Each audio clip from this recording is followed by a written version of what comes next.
Sayın Başkan, Excellency President of UNGA, Excellencies Heads of State and Government, Distinguished Secretary General, distinguished delegation members, on behalf of myself and my nation, I greet you all with most heartfelt feelings. I wish for the 80th United Nations General Assembly to bring blessings to all humanity. I am deeply honored to address you once again from this podium, which represents the collective conscience of humanity. I congratulate Mr. Young, who has completed his term as President of the General Assembly, and I wish success to Ms. Baerbock, who has taken over this position. At the outset of my speech, I would like to first express my regret at the absence today of the President of the State of Palestine, Mahmoud Abbas, at a time when Palestine is being recognized by an increasing number of countries. Today, we stand here on this podium. I stand here on this podium alongside my 86 million citizens, also for our Palestinian brothers and sisters whose voices are being silenced. I'd like to thank all the countries who announced that they recognize the state of Palestine, and I call on all the other countries who have not done so yet to do so, to recognize the state of Palestine as soon as possible. Esteemed President, distinguished members, the United Nations Charter was signed in San Francisco 8 years ago, and it entered into force on October the 24th, 1945. I would like to recall here again the first words of the first article of the UN Charter. Quote, "The purpose of the United Nations is to maintain international peace and security," unquote. As we celebrate the 80th anniversary of the UN in this hall, grave events are unfolding in many parts of the world that cast a shadow over the very first words of the UN Charter's opening article.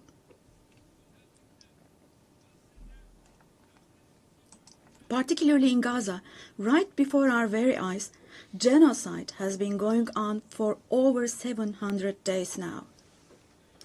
Even as we gather here, as we speak now, Israel is currently massacring civilians in Gaza.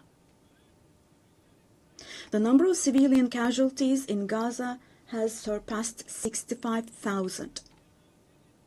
Unfortunately, the number of people who are still trapped under the rubble is not yet known, and more than 20,000 of those who died were children.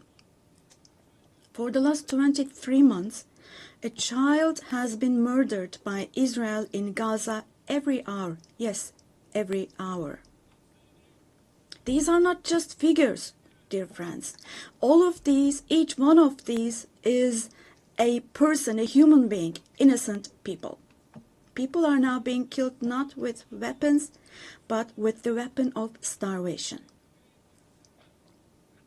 In the 21st century, under the gaze of the civilized world, 428 people died of starvation. Out of those 428, 146 were children, and this number is increasing every day. Now, I will show you a photo, which is a picture from daily life in Gaza. The first photo, as you see, these are people. These are women with these cups that they are holding in their hands, cups and buckets.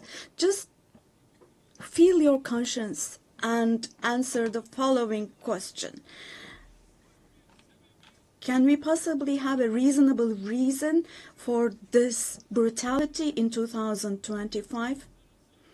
But this shameful picture in Gaza has been unfolding and is being repeated every day for 23 months now.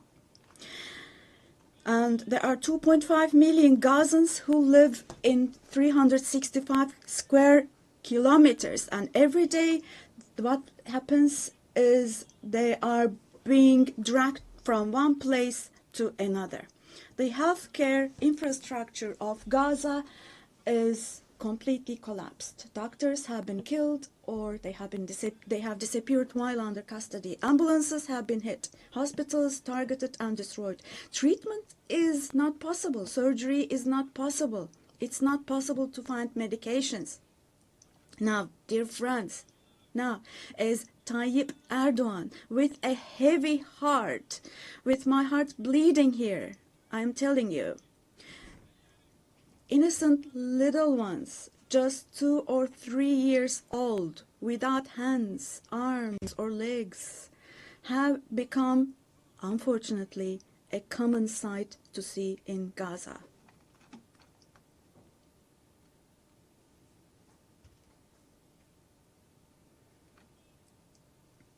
This one. What kind of a human conscience can possibly bear this? Possibly.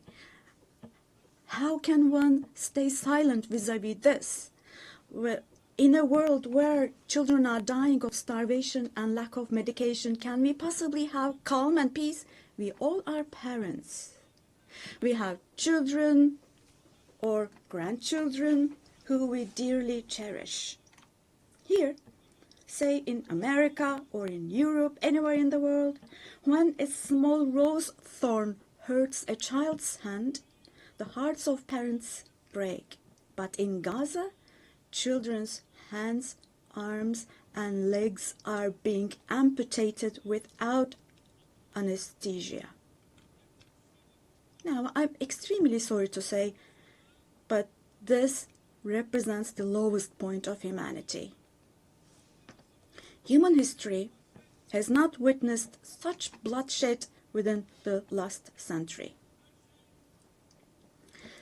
All of this is happening before our very eyes. The genocide in Gaza is being broadcast live every moment through the media and social media. So far, Israel has deliberately killed 250 journalists working in national and international media in Gaza.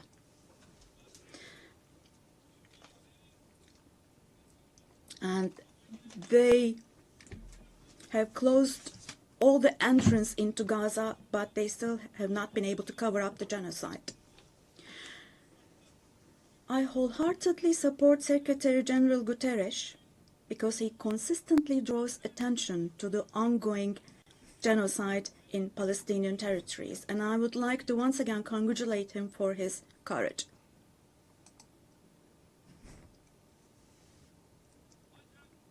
But the United Nations has not even been able to protect its own personnel in Gaza, unfortunately. In Gaza, 500 people rushing to help others have been killed. Out of those 500, 326 were UN staff members.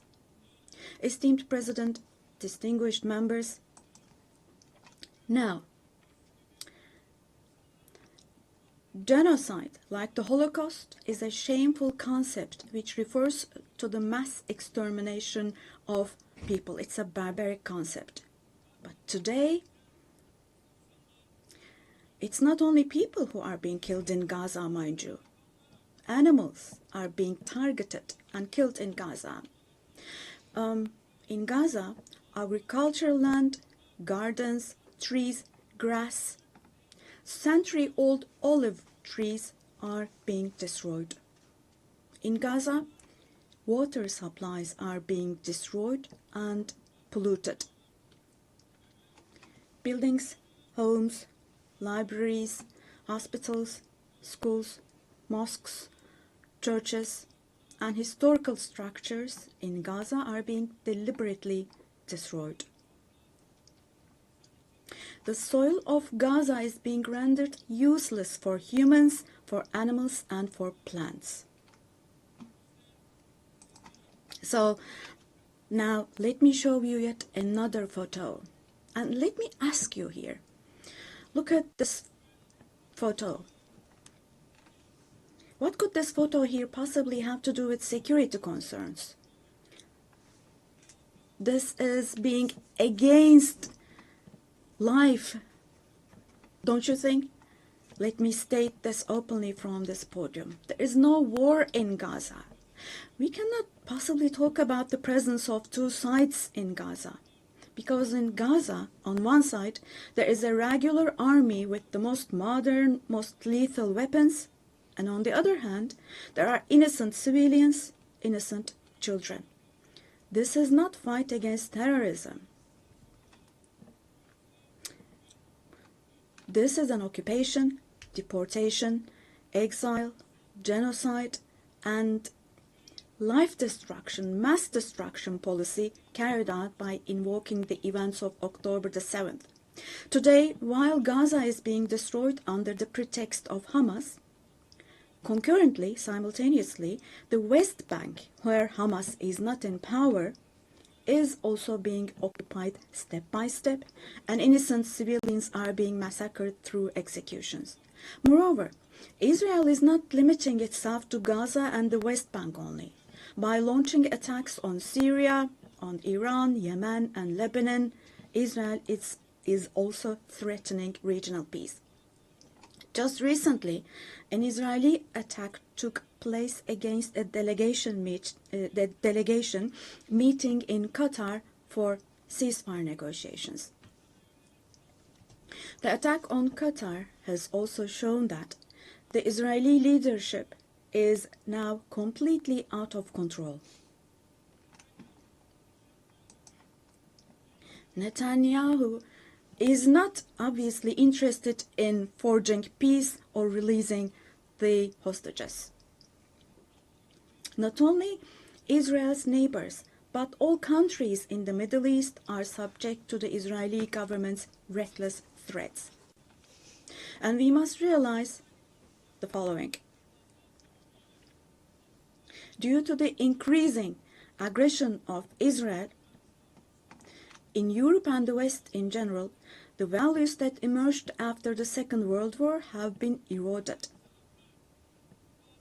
The most fundamental human rights, such as freedom of expression, freedom of the press, freedom of assembly and protest, women's rights, children's rights, democracy, equality, and justice, have been shelled away.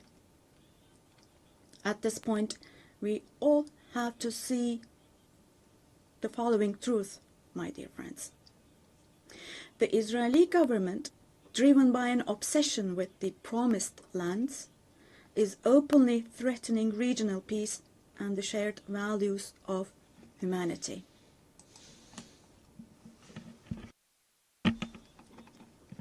Three celestial religions. Jerusalem hosts all three celestial religions, and a common inherited holy place, Al-Quds, is holy for all three religions. This madness disturbs conscientious Jews. It fuels anti-Semitism around the world.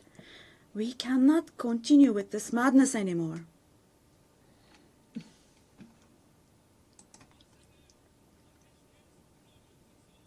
We have to have ceasefire in Gaza as soon as possible. Attacks should stop. Humanitarian aid should be able to enter with no obstacles. The genocide team should be held accountable vis-à-vis international law. And God willing, this will definitely happen. Vis-à-vis the barbarity taking place in Gaza, everyone who is keeping silent is accomplice to this barbarity. From here, I would like to call on all the heads of state and government. Today is the day. Today is the day to stand firm alongside the oppressed Palestinians and alongside humanity. while your peoples back home are reacting to the barbarity in Gaza, do show the courage to take action here. Fulfill your humanitarian duty toward Gaza, where children are raising children. On this occasion, I would like to say the following. There are peoples all around the world who are taken to the streets. Unarmed activists and volunteers from different countries of the world, academicians, students, journalists, everyone, all the defenders of Palestine. I would like to say to them, thank you so much, and clear bows and favorable winds for their actions. Esteemed delegation members, for 13 years, I have spoken to you from this platform about the oppression and conflicts in our neighbor, Syria. Just as I raise my voice today for the oppressed people of Gaza, likely for 13 years, I have also drawn attention to the cries of the Syrians, and here I became their voice and breath as well. The persecution that caused the death of 1 million people and that forced millions more to flee their homeland has, thankfully, become a thing of the past with the December 8th revolution. Our Syrian brothers and sisters opened the door to a new period as of December the 8th. I believe that the people of Syria who fought against a bloodthirsty regime will also be able to carry the victory they achieved at great cost to its rightful place, God willing. We'll support with all our means the vision of a one and unified Syria with no forms of terrorism, especially ISIS, being present. A free Syria where security is established is what we want. As stability takes root in Syria, the winners for sure will be all the neighboring countries, our entire region, along with Syrians. And the brotherly countries in the Gulf. I would like to thank them for their contributions for Syria to recuperate. All the regional and international actors who share the same principles with us, God willing, we will continue with our cooperation with all those actors in the same manner. Esteemed friends, we hope that the nuclear issue with our neighbor Iran will be resolved through diplomacy as soon as possible. It should not be forgotten that our region cannot tolerate yet another crisis. Meanwhile, the stability, security, and prosperity of our neighbor Iraq are extremely important for the well-being of our region. In this regard, we attach great importance to strategic moves based on stability and prosperity, such as the Development Path Project. In the north, we are hosting with great enthusiasm the Istanbul process between Russia and Ukraine, both of which are our neighbors.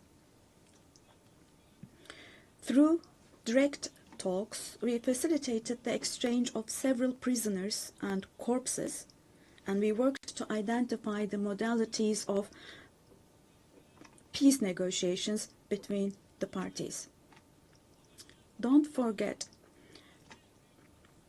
there is no winner of war and no losers of a just peace. So with this motto in mind, in the coming days also, we will continue to work hard for a peaceful ceasefire.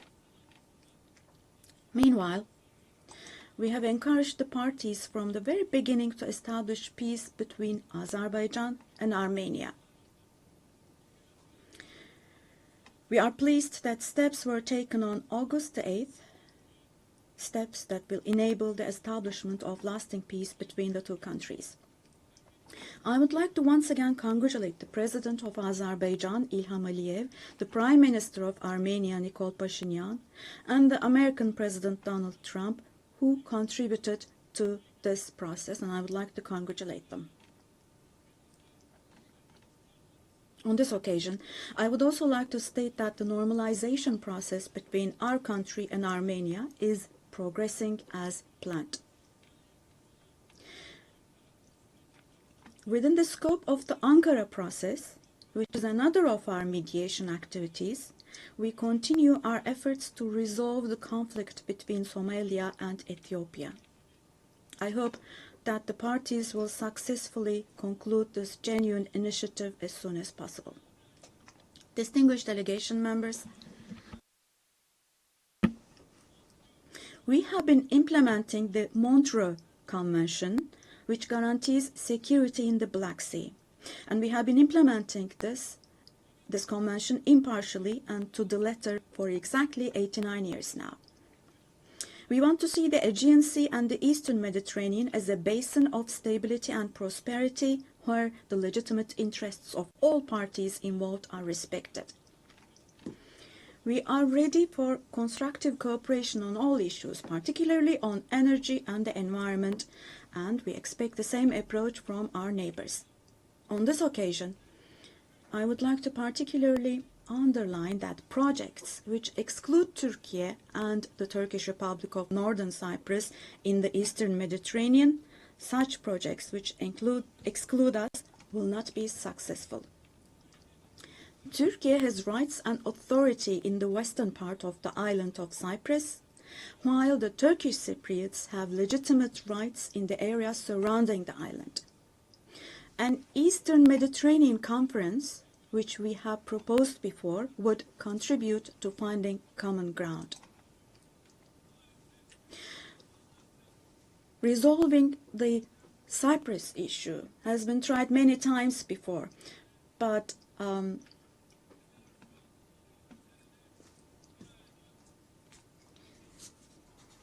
due to the rigid stance of the Greek Cypriot side, no resolution has been found. We cannot possibly have this as a foundation for a resolution of the issue.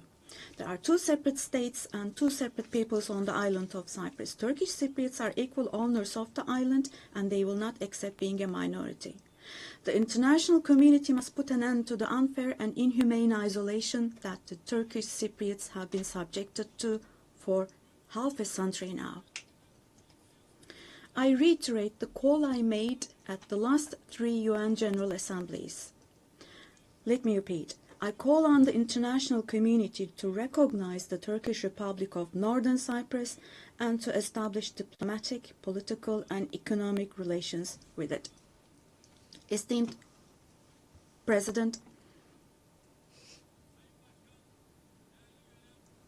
distinguished members, in the coming period, we desire a new beginning and vision in Turkey-European Union relations. This should not be a vision that just saves the day, but rather a vision that redefines the horizon and shapes our shared future. For this, it is of course important that the European Union is as willing and determined as we are. As a net security provider, we continue to contribute to the operations and missions of the United Nations, NATO, OSCE, and the European Union.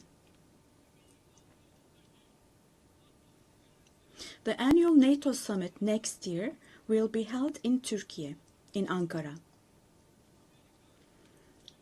The USA, who is our NATO ally, our relations with them are continuing on trade, investments, energy, defense industry, in addition to other many areas, and we're strengthening our relations with them. Meanwhile, we attach great importance to the peace, stability, and prosperity of our brotherly countries in Central Asia, which is our ancestral homeland. Our Organization of Turkic States is moving forward with confidence on the path to becoming a global actor, going beyond being merely a regional umbrella. We are making intensive efforts to ensure the continuation of peace and stability in the Balkans, where we have strong historical, cultural, and people ties. The Balkan Peace Platform, which we established in July, is the newest and most concrete manifestation of our efforts in this direction. And this October, we'll once again assume the command of KFOR forces. In Afghanistan, our fundamental desire is that the current administration demonstrates an approach that embraces the society and that takes human values into consideration. In this process, it is essential that the international community does not leave Afghan people alone, and as Turkey and as the Turkish nation will stand by the Afghan people at all times. Esteemed friends, in South Asia, we consider the preservation of peace and stability to be of utmost importance. We are pleased with the ceasefire achieved following the tensions last April between Pakistan and India, the tension which had escalated into a conflict. It is important to see a cooperation between the two countries when it comes to counterterrorism. The issue of Kashmir should be resolved on the basis of resolutions of the UN for the best for our brothers and sisters in Kashmir through dialogue, we hope. In the continent of Africa, from education to health, from infrastructure to in other areas, our relations are improving annually. And while providing all possible support to Somalia, we are also continuing our humanitarian aid activities. In Sudan, the conflict that has been going on for over 2 years saddens us deeply. Stopping the bloodshed in Sudan and establishing sustainable peace is the shared responsibility of the international community. And Turkey's efforts in this direction will continue. The Great Lakes region has suffered greatly from years of ongoing instability and conflict. Our hope is that these conflicts in the east of the Democratic Republic of the Congo will give way to lasting peace and stability. We wholeheartedly support the efforts being carried out under the mediation of the US and the facilitation of Qatar. The increasing terrorist activities in West Africa, particularly in the Sahel Basin, are also of great concern to us. We will continue our unwavering efforts to ensure peace, tranquility, and stability for the peoples of this region with whom we share historical ties. Drawing inspiration from the historical double-headed Turkish Selçuk eagle, I would like to emphasize that our relations with Asian countries in Turkish foreign policy are of great strategic importance. We pursue a 360-degree approach in this policy. Within the framework of our Return to Asia initiative, we are deepening our engagement with regional organizations such as ASEAN, the Indian Ocean Rim Association, for example. We will continue to develop new partnerships with Asian countries, and we attach great importance to developing our relations with Latin America and the Caribbean region in a spirit of partnership and a win-win approach. We are determined to further strengthen the friendly ties we have established with all the countries in the region. Esteemed delegation members, increasing protectionist trends in international trade and disruptions in supply chains are leading to fundamental changes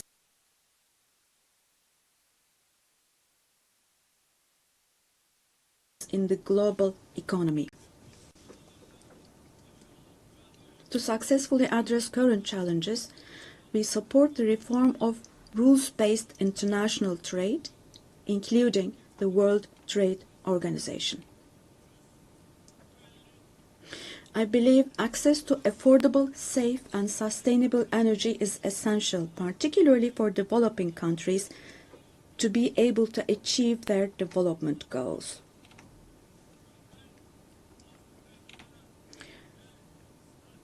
We are resolutely advancing the strategically important Trans-Caspian East-West Middle Corridor project, which extends from China to Europe. We contribute to the development of world trade with our modern transportation infrastructure and the Baku-Tbilisi Kars line. On our journey to build a future that respects nature, we are moving forward with determination towards the 2053 net zero emission target. We are pleased to observe that the zero waste movement, under the patronage of my wife Emine Erdoğan, has grown in waves around the world every year, reaching more people and hearts.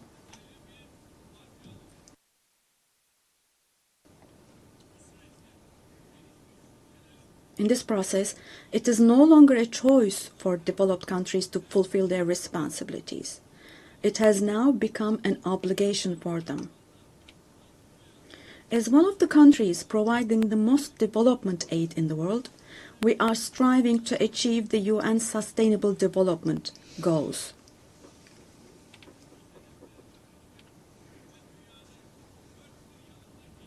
To achieve the 2030 goals, and to enable hundreds of millions of people around the world to live with dignity, we advocate for aligning the global financial architecture with the principle of leaving no one behind. And here, let me also particularly draw your attention to the following. While we grapple with geopolitical challenges, humanity is also witnessing an extraordinary leap forward in artificial intelligence, AI. The transformative power and the benefits offered by these technologies, no society should be deprived of these benefits. AI technologies should be used for the benefit of humanity, not as a new tool of domination. The UN Technology Bank for the Least Developed Countries, which we host in Turkey, plays a critical role in closing the digital and technological gap.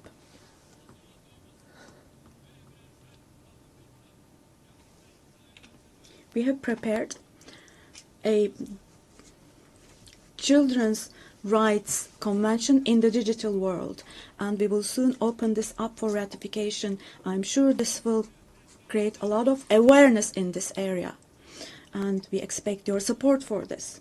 On the other hand, in today's world, where racism, xenophobia, and particularly Islamophobia have reached alarming levels, combating these trends that directly threaten the culture of coexistence has now become an essential duty for humanity.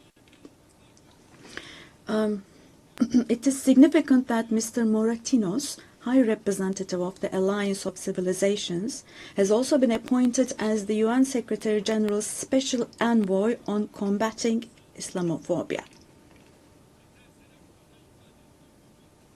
As I stated here last year, the institution of the family is under threat today as never before.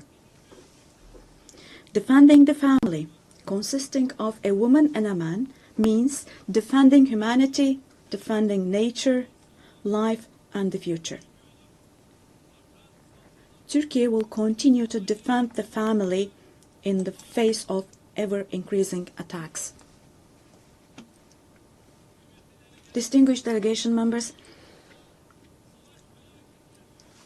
the roots of the UN, established to prevent humanity from experiencing the disaster of war again, are filled with values that will eliminate the dark era we are in. We fully support the UN 80 initiative launched by Secretary General Guterres to make our organization more effective and more efficient. I hope this initiative succeeds as a process that will further strengthen all the activities of the UN. I express our readiness to provide strong support to this process, also driven by our vision of making Istanbul a UN hub. I sincerely believe that it is our shared responsibility to take steps that will restore the founding spirit of the UN in its 80th year. We will continue to say, the world is bigger than five until a system is established where the righteous are powerful, not the powerful are righteous. Our duty is not to abandon the system, but rather to repair it and to make it work again. Without a doubt, a more just, a fairer world is possible. Turkey will patiently continue its fight for the construction of a more just world. So, may God help and aid us all. Once again, let me greet you all with kind regards and thank you.